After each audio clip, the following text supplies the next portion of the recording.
অবস্থা না, ঠিক আছে নি, যত উপদেষ্টা খানকির ফলা আছে এই মুহূর্তে পদত্যাগ করো, ঠিক আছে নি। বাংলাদেশ একটা কোনো সরকার রাতে উঠিয়ে দেয়, তাহলে আর্মি রাতে যাক, ঠিক আছে নি, আর্মি দেশ শাসন করো, ঠিক আছে।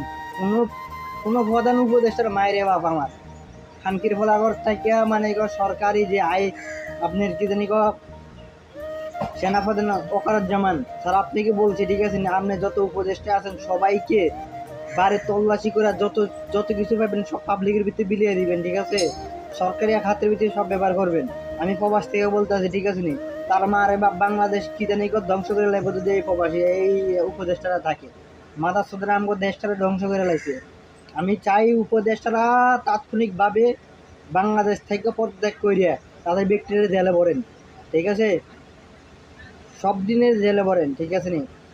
যা বুঝলাম কি জানি প্রধান উপদেষ্টা ভালো লোক, উনি আরও হয়েছে চুট্টা লোক, উনি আর খারাপ লোক।